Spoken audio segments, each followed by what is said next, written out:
ආයුබෝවන් මම සංජීව ධම්මික විදුලිය පාවිච්චි කරන්නන්ගේ සංගමයේ ජාතික ලේකම්. දැන් අද විශේෂයෙන් මේ මාධ්‍ය සාකච්ඡාව තියෙන්නේ 2024 කාංචනගේ විදුලි බල පනත වෙනුවට සංශෝධන ඉදිරිපත් කරන මේ පනත් සංශෝධනයට අදාළ කෙටුම්පත නිකුත් වෙලා තියෙනවා. ඒකට හෙට පාර්ලිමේන්තුවේ මේක ගන්නවා. දැන් අපි බලමු මේ ආණ්ඩුව ජනතාවට දුන්නු පොරොන්දු තිබුණා. දැන් පොරොන්දු නම් සියල්ල කඩනවනේ. හැබැයි මේ පොරොන්දුවත් අපි මොකද කරන්න කියන එකයි දැන් මේ පැහැදිලි කරන්න හදන්නේ. විශේෂයෙන්ම වේදිකාවේ කිව්වේ මේ කාංචනගේ පනත අඳුරේ හදපු දොරගුළු වහගෙන හදපු පනතක් කියලා. හැබැයි මේ අය මේ විදියට කතා කරලා ආණ්ඩු බලය අරගෙන අnder දෙමළ පනතක් හැදුවානේ. මේ පනතට සංශෝධන. හැබැයි ඒක හැදුවේ අnder දෙමළ කියලා කිව්වේ ඒක හැදුවේ ඉංග්‍රීසියෙන් විතරයි. ඒ නිසා සංගමයක් හැටියට අපේ ප්‍රබල විරෝධතා හමුවේ මේක මේගොල්ලෝ අයින් කරගත්තා. අයින් කරගෙන තමයි දැන් මේ අලුත් පුනරුද පනත හදන්න හදන්නේ. පුනරුදය දෝරේ ගලාගෙන යනවා අහගෙන ඉන්න ටික. ඉතින් ඒ නිසා මේක හොඳට කියවන්න. දැන් මේ ආණ්ඩුව හැදුවා මේ අය මේ සම්බන්ධයෙන් ජනතාවට රට අනුරට කියන ප්‍රතිපත්තියත් NPP බලශක්ති ප්‍රතිපත්ති රාමුව කියලා එකකුත් ඇදුවා. දැන් මේ දෙකේම තියෙන කරුණු මේ අයට මතක නැහැ. ඒ නිසා මේවා නැවත කියවන්න. එතකොට මේ මං කියන විදිහටම තියෙනවා මේක ප්‍රතිගාමී පනතක්. එහෙනම් මේ ප්‍රතිගාමී පනත මේගොල්ලෝ ආපු ගමන් ඉරලා විසිකල්ලා ජනතා හිතකාමී පනතක් හදනවා කියලා.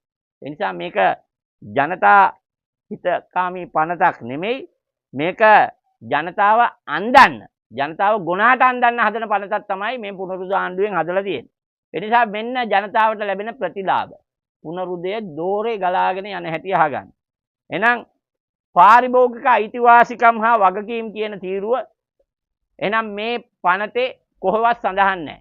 එහෙනම් එදා මහජන උපයෝගිතා කොමිෂන් සභාව අපේ දේවාලය හැටියට තිබුණා. එහෙනම් අද දේවාලය කඩා බිඳ දමනවා මේ පුනරුද ආණ්ඩුව. එහෙනම් පාරිභෝගික අයිතිවාසිකම් හා වගකීම් තීරුව මේ පනතේ නෑ කියන එකයි මම මේ කියන්නේ. දෙවැනි එක තමයි ඉඩම් හරහා අදින විදුලි රැහැන්. එතකොට ඉඩම් අත්පත් කර ගැනීම. මේවා සියල්ල අමාත්‍යාංශයට අරන්. එහෙනම් එදා තිබුණ යම් කිසි ක්‍රමවේදයක් සාධාරණ ක්‍රමවේදයක්. ඒ ක්‍රමවේදය එදා තිබුණේ ප්‍රාදේශීය ලේකම්ට බලතල. එහෙනම් මේ ප්‍රාදේශීය ලේකම්ට දුන්න බලතල එහෙනම් පුනරුද ආණ්ඩුවෙන් අමාත්‍යාංශයට ඇමතිවරයාට අරගෙන තියෙනවා. ඔන්න දෝරේ ගලාගෙන යන හැටි. ඊගාවට තමයි විදුලි මිල තීරණය කිරීමේ බලය. එහෙනම් මේ බලතල අද මුදල් අමාත්‍යාංශයේ උපදේශ මත ක්‍රියාත්මක කරන්න තමයි හම්බෙන්නේ. එතකොට ස්වාධීන කොමිසමට මෙන්න පුනරුද ආණ්ඩුවෙන් බලපෑම් කරනවා. ඒ නිසා ස්වාධීන තීරණ ගැනීමේ හැකියාව ශ්‍රී ලංකා මහජන උපයෝගිතා කොමිෂන් සභාවට නැති වෙනවා. ඒ වගේම තමයි මේ 2024 පනතේ තිබුණා යම් කිසි නියෝගයක් ක්‍රියාත්මක කරන්න ඕනේ දින 90ක් ඇතුළත කියලා. දැන් මේක එළියට විසි කළා දාලා මේක පාර්ලිමේන්තුවට ඉදිරිපත් කරන්න කියලා කියනවා. මොකද මේ අයට 3/2ක බලයක් තියෙනවානේ. ඉතින් මේගොල්ලෝ හිතාගෙන ඉන්නේ ඕනේ සෙල්ලම් දාලා ජනතාවගේ බෙල්ල පිරගන්න. ඒ නිසා එතකොට යම් කිසි කාල සීමාවක් තිබුණ එකත් මේකෙන් නැති කරලා තියෙනවා. එහෙනම් එදා තිබුණා විදුලි බිල තීරණය කරාම එදා අපිට සාධාරණය ඉෂ්ට වුණේ අවම පිරිවැය කියන එක. දැන් මොකද මේ අවම පිරිවැය කියන එකට එකතු කරලා තියෙනවා ආර්ථිකමය වශයෙන් ආරක්ෂාකාරී බව. ඒක මොකද්ද මේ කාවද ආරක්ෂා කරන්න හදන්නේ? අපිවද? නෑ. එහෙනම් මේ ආරක්ෂා කරන්න හදන්නේ බටහිර ගැත්තන්ගේ තියෙන මේ සමාගම් ටික ආරක්ෂා කරන්න හදන්නේ.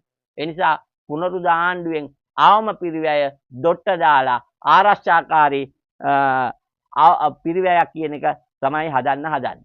ඒ නිසා මෙන්න පුනර්ජනනීය බලශක්තිය සම්බන්ධයෙන් මේගොල්ලන්ගේ තිබුණු ප්‍රතිපත්ති ටික කඩලා ඉවරයි. දන්නවනේ දැන් ඒක සම්පූර්ණයෙන්ම සෝල කර්මාන්තයේ දොර වහලානේ තියෙන්නේ.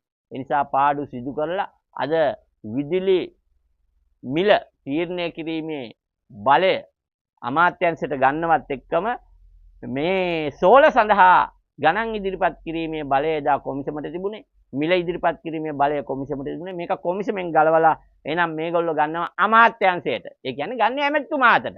එහෙනම් ඕගොල්ලෝ සෝල එකක් ගහන්න ඉන්නවා නම් ඒකත් පුනරුද ආණ්ඩුවෙන් එහෙනම් එදා ස්වාධීන කොමිසමට තිබුණු බලය මේගොල්ලෝ ගලවලා ගන්නවා. ඒ විතරක් නෙමෙයි ඊට අදාළ නීති රීති හැදීමේ බලතලත් අමාත්‍යාංශයට ගන්නවා. එහෙනම් තොරිම තමයි කියලා තමයි අපිට කියාවෙන්නේ. ඒ නිසා ලෙඩාමලත් බඩ සුද්දයි න්‍යාය තමයි මේ ආණ්ඩුව ක්‍රියාත්මක කරන්න හදන්නේ. ඒ නිසා අපි බලාපොරොත්තු වෙනවා මේ අයගේ මේ පනතට විශේෂයෙන්ම මේ පාර්ලිමේන්තුවේ ඉන්න නවක മന്ത്രിවරු NPP ආණ්ඩුවේ മന്ത്രിවරු මෙතන ඉන්න උගත් ආචාර්යවරු මහාචාර්යවරු ඉංජිනේරුවෝ ඉන්නවා.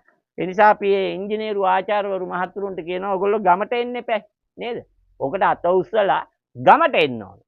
ඒ නිසා ඔය අය රට හදන්න තමයි ඉදිරිපත් වුණේ. ඒ නිසා අපි බලාපොරොත්තු වෙනවා රට හදන්න නම් ජනතාවගේ බෙල්ල මිරිකන මේ පනතට අත උස්සන්න එපා කියන ඉල්ලීම මම කරනවා.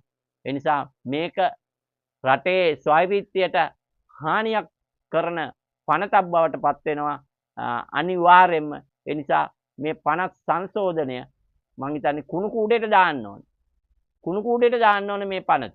ඒ නිසා පාර්ලිමේන්තුවෙන් වහාම මේ පුනරුද පනත පරාජය කරන්න සියලුම මැති ඇමතිකොල්ලන්ට පවා මං කියනවා ඔයගොල්ලෝ ඉන්නේ ජනතාව පැත්තේ නම් මේක පරාජය කළ යුතුමයි කියන එක මම මේ අවස්ථාවේ කියනවා. දැන් හිත බැරිවත් පාර්ලිමේන්තුවේදී මැති ඇමතිවරු පාර්ලිමේන්තු මන්ත්‍රීවරු මේ පනතට අපේක්ෂව ඔබතුමාට මොකද වෙන්නේ? ජනතාවට මොකද වෙන්නේ? ජනතාවට ඉතින් විදුලි බිල අනිවාර්යෙන් වැඩි වෙනවා. එතකොට ඒ විතරක් නෙමෙයි පාරිභෝගිකයාගේ අයිතිවාසිකම් වලට ඉඩකඩක් නැහැ. මොකද ඒකට තිබුණු ඉඩකඩ අහුරලා තියෙනවා. ඒ තීරුව කොහෙද කියලා නැහැ. ඒ නිසා ඒක දෝරේ ගල්ලා ගිහිල්ලා පුනරුදයක් එක්ක. ඒ නිසා ඒ අයිතිවාසිකම් නැති වෙනවා. අපි අසරණ වෙනවා. ඒ නිසා අපි මේකට අතයිස්සුවොත් අපි මේකට දැවැන්ත විදුලි පාරිභෝගික රටේ හැමතැනම ඉන්නේ. ඒක හොඳට හිතේ තියාගන්න මේ ආණ්ඩුව. ඒ නිසා අපි දැවැන්ත උද්ඝෝෂණ ව්‍යාපාර දියත් කරනවා. ඒ නිසා මේ ආණ්ඩුවට අපි කවදාවත් හිරිහැර කරන්න හොඳ වැඩවලට අපි අකුල් හෙළුවේ නැහැ. එහෙම වුණොත් අපි මේ ආණ්ඩුව ඉක්මනට ගෙදර යවන්න පාරිභෝගිකයොත් එක්ක එකතු වෙලා කටයුතු කරනවා කියන අවධාරණය මේ මොහොතේ කරනවා. ගෝඨාභයට විතරේ අන්තකුමාර දිසානාගා දෙවි කියලා ජනතාව කියනවා සමහර කට්ටිය අමර මැතිවරු කියනවා. එහෙම වෙයිද? එහෙම වෙනවා කියන්නේ දැන් ලුණුයි බතුයි කන්න රත්තරන් කියපු සින්දුවක් දැන් කියන්න බෑනේ. දැන් එදා මොකද්ද කිව්වේ? යන තැනකට අනේ මං අරන් යන්න කිව්වනේ ලුණුයි බතුයි කන්න. දැන් ලුණුයි බතුයි කන්නත් නැහැ. පොල් ගා ගන්නත් බෑනේ. එතකොට අද ලුණු ටිකක් දෙන්න බැරි ආණ්ඩුව ජනතාව රකීද කියන සැකේ දැන් අපේ ජනමතය තුල පැහැදිලිව තියෙනවා. ඒ නිසා මේ අයට ලුණු හදා ගන්නත් බෑ. ආණ්ඩුව කරන එක මන් දන්නේ. ආණ්ඩුව මේක බාර දීලා මං හිතන්නේ යන්න වෙනවා. අරගලයක් කරන්න වෙන්නේ නැහැ. මං දන්නවා ෂුවර් එකට. අරගල කරන්න ඕනේ නැහැ මේකට. මේගොල්ලන්ට දාලා යන්න වෙනවා. දැන් ආණ්ඩුව බලයට පත් වුණාට පස්සේ මේ විදුලි බිල අඩු කරා. ඊට පස්සේ මොන නෑ මේ ආණ්ඩුව විදුලි බිල අඩු කරලා නෑ සතයක්වත්. මේ ආණ්ඩුව අඩු කරේ නෑ 137ක් ඇමතිවරයා වැඩි කරන්න කතා කරේ.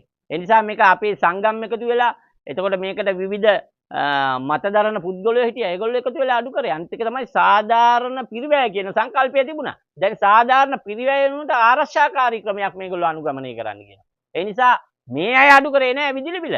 මේගොල්ලෝ අඩු කරන්න කතා කරා වේදිකාවේ. වේදිකාවේ කතා කරලා 137ක් වැඩි කරන්න ආවේ.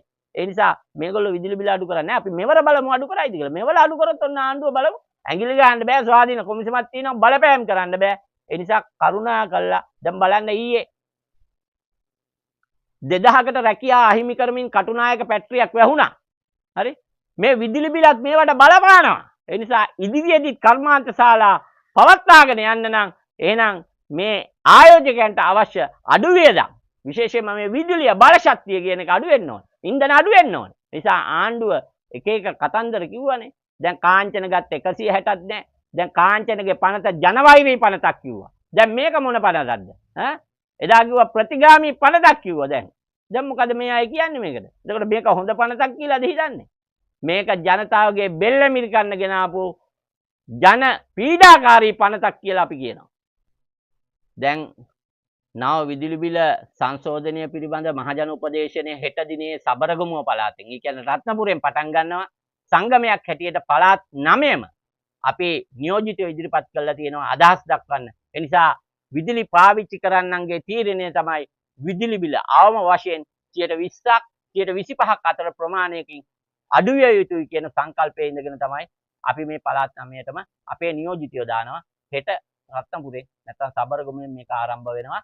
ඒ නිසා ජනතාව පෙළ ගැහෙන්න මේකත් එක්ක මොකද අවශ්‍ය වුණොත් අපි ජනතාව පාරට බස්සන්න සූදානම්. ඒ නිසා මේ අගතිගාමී පනත වහා කුල ගන්න කියලා මේ රජයට බලපෑම් කරනවා. අපි සියලුම පාරිභෝගිකයොත් එක්ක එකතු වෙලා. මට හිතෙනවා මේ රංජන් ජයලාල් මහත්තයාට කෝල් එකක් අරගෙන බලන්න මේ මොහොතේ ඔහු දෙන උත්තරය මොකද්ද කියලා අපි බලමු මේ අය උත්සාහිත දන්නේ නැහැ. මොකද දැන් ඒගොල්ලෝ ප්‍රාදේශීය සභා වලට නගර සභා වලට ඡන්දයට ඉල්ලලා ඉන්න අය. රංජන් අයියේ. ඔව්. මම සංජීව මල්ලි. සංජීව කිව්වේ විදුලි පාවිච්චි කරන්නන්ගේ සංගමේ.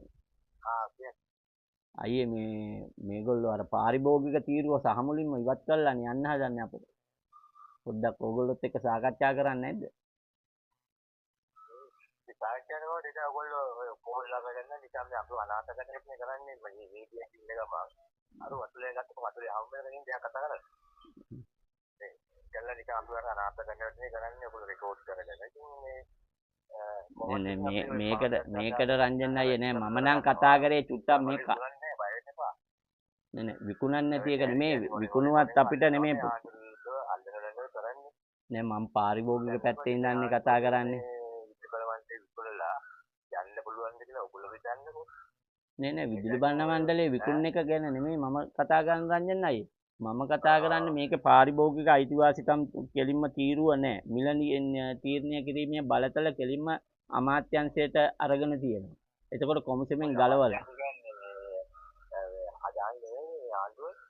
නේ ආණ්ඩුව තමයි. නමුත් ස්වාධීන නෑනේ එතකොට. නේ මිල තීරණය කරන්න මහජන උපයෝගිතා කොමිෂන් සභාවනේ මේ වෙනකන් තිබ්බේ රංජන් අයියේ. දැන් එතකොට ඒක ගලවලා අරන් තියෙනවා එතනින්.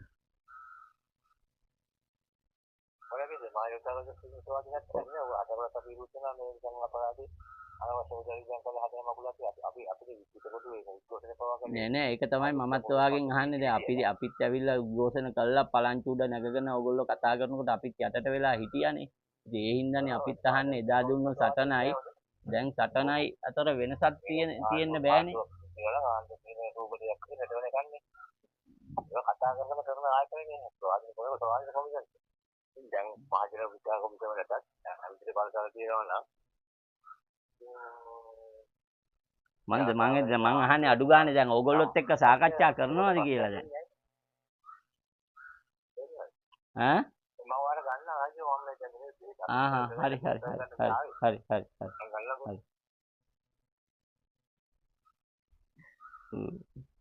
ඔන්න ඕක තමයි වැඩේ. ඉතින් අපට චෝදනාවකුත් එයි මේ විදියට ගත්තා කියලා. ඇත්තටම මම මේක ඉන්න ගමන් මතක් වෙලා ගන්න හිතුනේ. ඉතින් කොහොම වෙතත් අපි බලාපොරොත්තු වෙනවා මේ පනතට අපි ඉල්ලා හිටින්නේ පාර්ලිමේන්තුවේ ඉන්න සියලුම മന്ത്രിවරුන්ට විශේෂයෙන්ම ආණ්ඩු පක්ෂයේ ඉන්න മന്ത്രിවරුන්ට ඕගලන්ට 159ක් තියෙනවා. හැබැයි මේකට අත උස්සලා ගමට ඇවිල්ලා ගමේ අයගේ සහයෝගය නම් බලාපොරොත්තු වෙන්න එපා. අපි ඒකට ඉඩ තියන්නේ නැහැ. ඒ නිසා දන්නවා දැන් ආණ්ඩුවේ බලය අඩු වෙමින් පවතිනවා. ඒ නිසා අද ජනතාවට එන්නෙන්නම දුක් ගැහැට.